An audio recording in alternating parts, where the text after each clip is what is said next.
दोस्तों नमस्कार, मैं एसकेपी ट्रिपल एस पॉइंट में आपका स्वागत करता हूं और मैं आपके लिए लेकर आया हूं यूपी ट्रिपल एससी पेट की एग्जाम के लिए मैथ के क्वेश्चंस की प्रैक्टिस। और आज हम लोग वीडियो के पार्ट 3 में परसेंटेज पर क्वेश्चन कर रहे हैं और परसेंटेज में है ऐसे क्वेश्चन जो बढ़ जाते हैं और घट जाते हैं। और जिसे इसमें इस तरह के क्वेश्चन आएंगे कि ए का वेतन बी से 20% अधिक है तो बी का वेतन ए से कितना परसेंट अधिक है या कम है, इस तरह के क्वेश्चंस आएंगे। तो चलिए हम लोग बिना देर किए क्वेश्चन की प्रैक्टिस करते हैं और उसके कॉन्सेप्ट को समझते हैं कि इस तरह के क्वेश्चंस को सॉल्व करने के लिए हमें किन सावधानियों का और किन बातों को ध्यान रखना पड़ेगा। तो चलिए बिना देर किए हम लोग शुरू करते हैं। तो स्क्रीन पर आपको क्वेश्चन नंबर 1 दिख रहा है कि सचिन की आय दिलीप की आय से 25% अधिक है।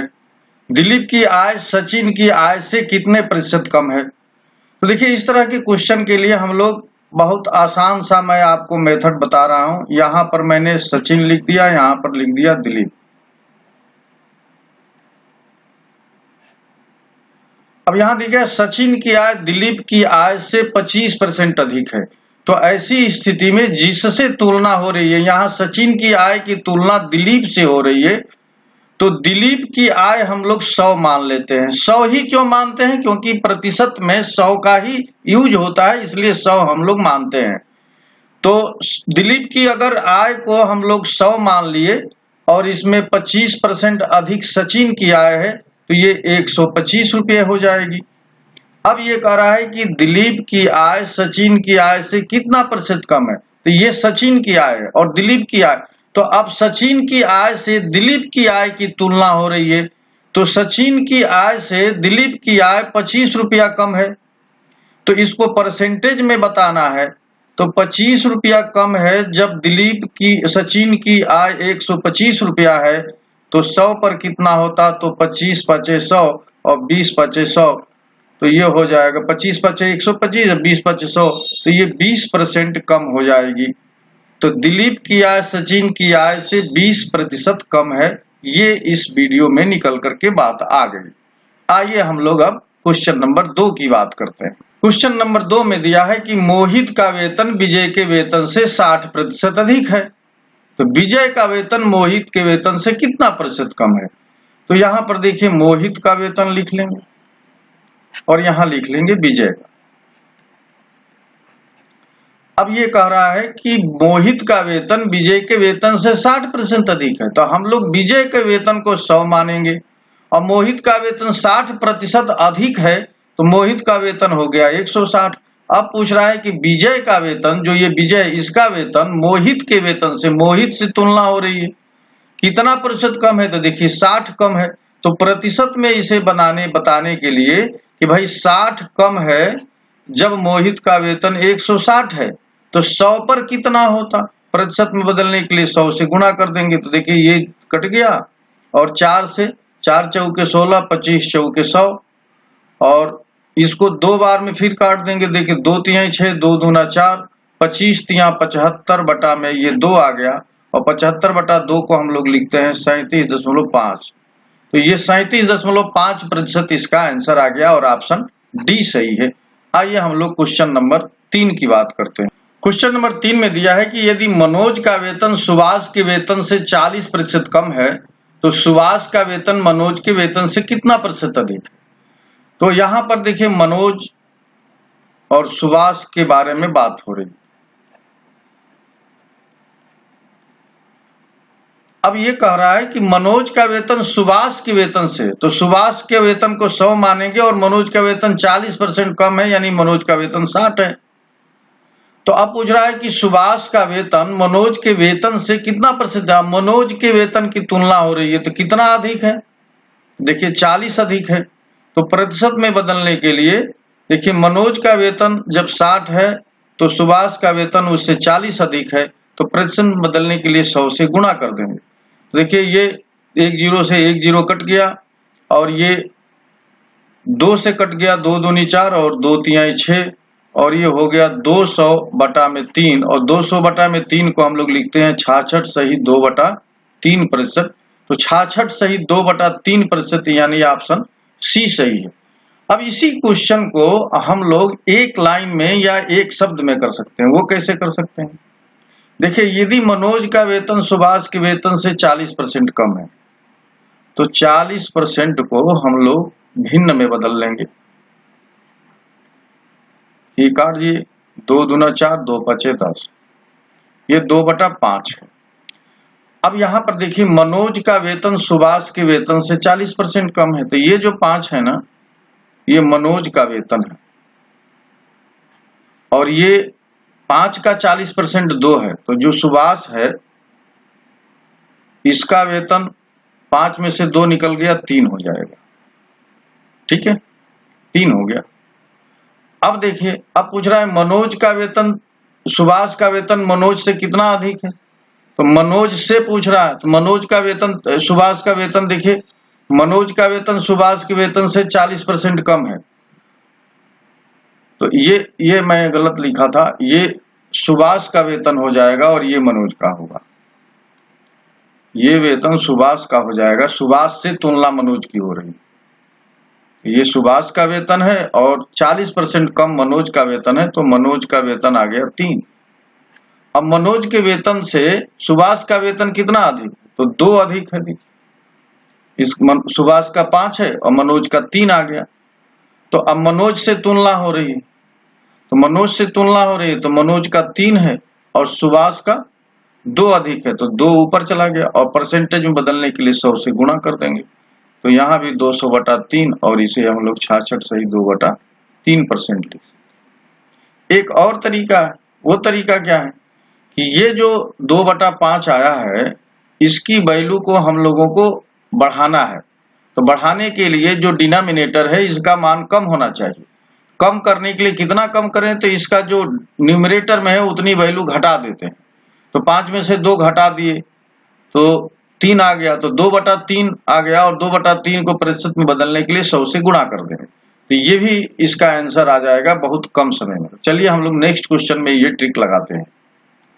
क्वेश्चन नंबर 4 में दिया है कि यदि वस्तु के मूल्य में पूर्व में 25% की कटौती की गई है तो वस्तु के नए मूल्य को उसके पूर्व मूल्य में वापस लाने के लिए कितने प्रतिशत वृद्धि की जानी चाहिए।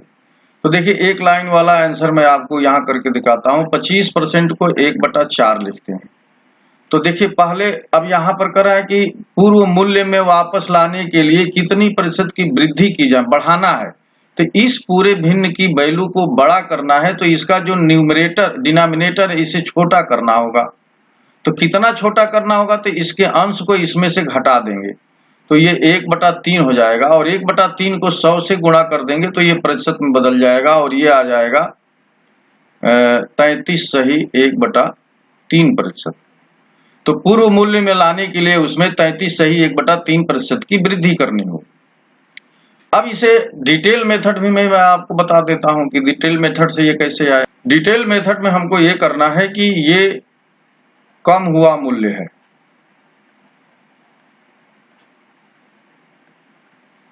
और ये पूर्व का मूल्य है यानी पहले का। तो पहले का मूल्य कितना था, पहले का मूल्य 100 था, 25% इसमें कमी की गई, तो ये हो गया 75।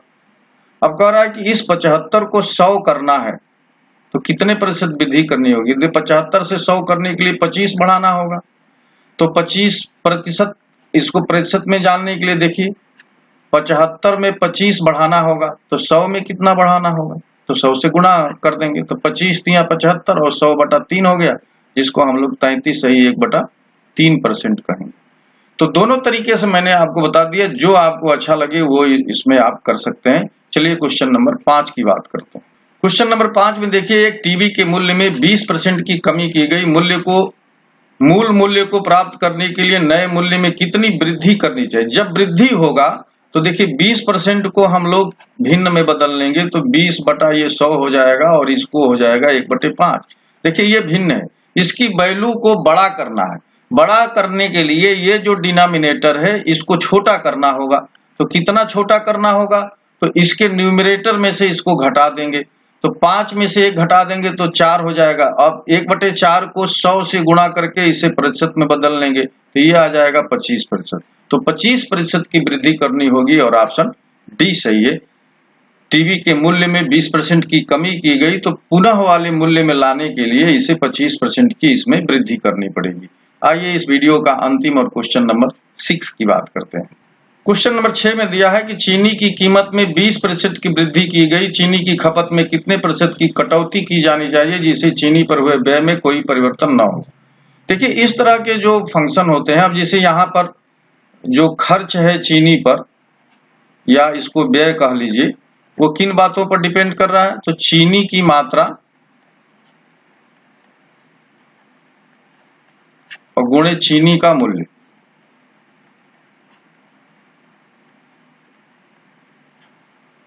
अब चीनी की मात्रा को हम लोग सिंपली मात्रा गुणे मूल्य लिख सकते हैं और ये खर्च है। तो खर्च को कह रहे हैं कि इसमें कोई परिवर्तन ना हो, खर्च ना बदले, खर्च जस के तस रहे।